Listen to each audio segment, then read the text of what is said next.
Hello everybody, video here for you today. This is the retro no cap recap of The Curse of Oak Island Season 7 Episode 6 called Closing In. Originally aired December 10th, 2019. If you missed any of my recaps of previous and future episodes, there's a link to my Oak Island playlist in the upper right. Let's get into it.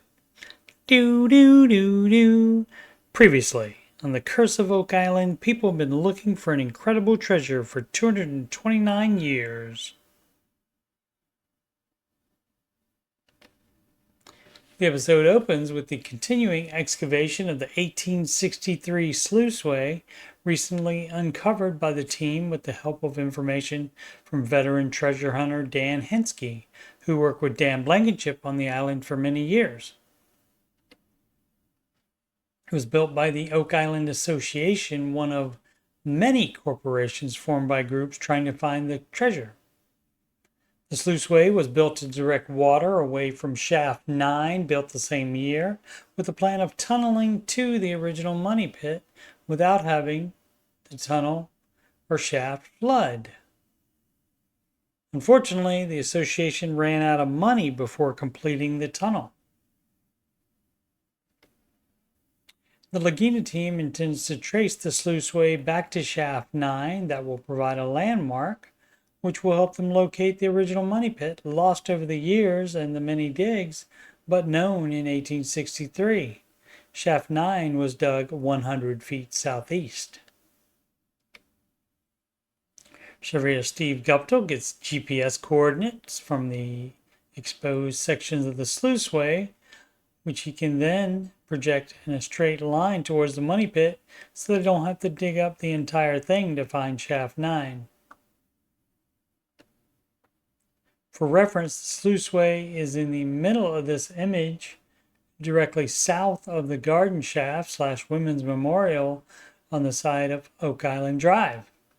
You can see the yellow of Billy's excavator.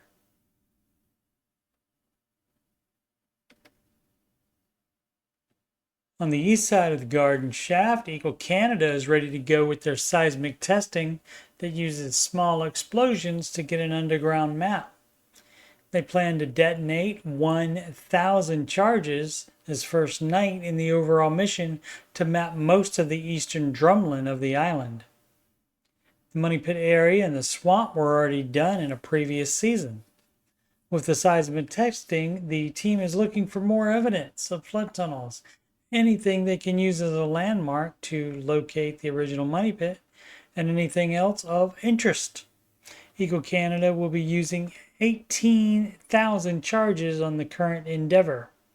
They are starting with Smith's Cove and the cave-in pit. Gary and Peter arrive on Lot 32 for some metal detecting, and in short order find this decking spike.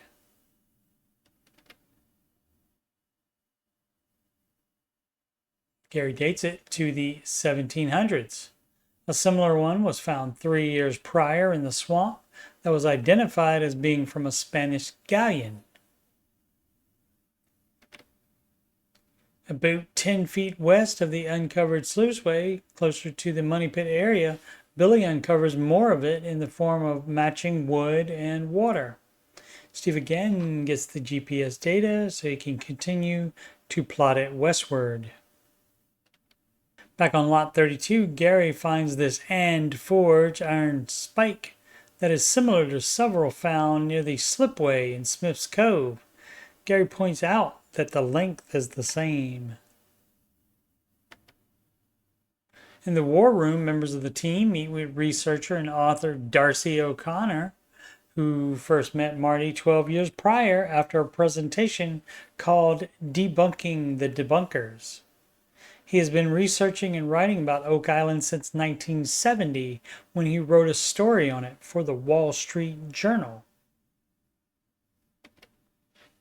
He has come to the island to share information he recently discovered that he thinks could help the team.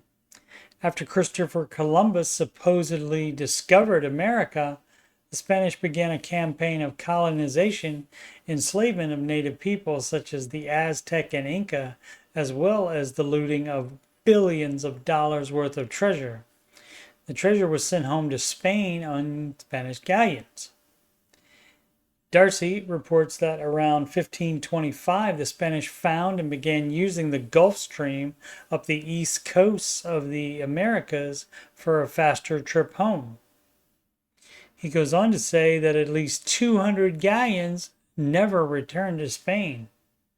The Gulf Stream would have taken them within 300 miles of Nova Scotia. Some of the ships carried engineers responsible for opening mines in the New World. He suggests that the knowledge, the workforce, and the treasure would all three be present on those galleons that would be needed in order to bury treasure on Oak Island.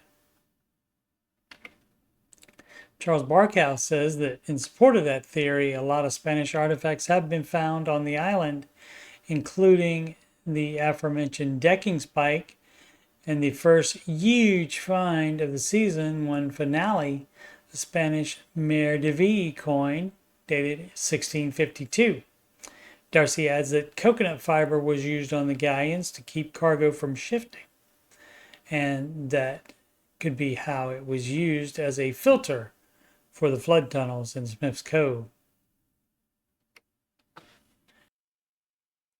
Gary and Alex traveled the 20 miles to New Ross for some Carmen dating from blacksmith Carmen Legg, who now has merch in 2024. The partial spike is confirmed as for use in shipbuilding, possibly for scuppers, which Fred Nolan found some in the swamp in 1969, and he dates it 16 or 1700s. Carmen cannot be more precise due to the amount of corrosion. He also says that many others could have been there, but could have easily corroded out of existence. They also would have presumably had him look at the curved cribbing spike, but that is not shown. The visit is summarized by Alex, though, as being for a spike and a quote-unquote mystery item that they need to do a little more work on. The team finds shaft 9 in the sluiceway tunnel in the next dig spot. Rick goes on to give the data to Steve to plot in hopes that they have an X on the spot by the end of the day, but it's not revealed in this episode.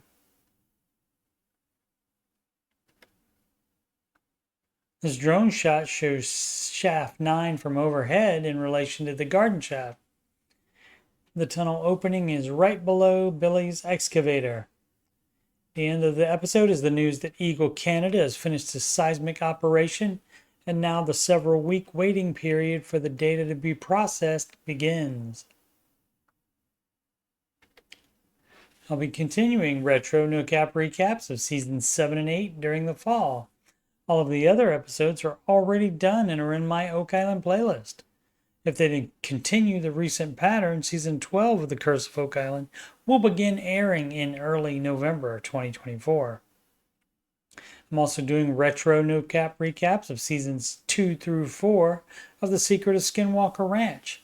Seasons 1 and 5 are all done and are in the Skinwalker Ranch playlist. Thanks so much for watching. Please subscribe, like, and comment. Siempre avanti.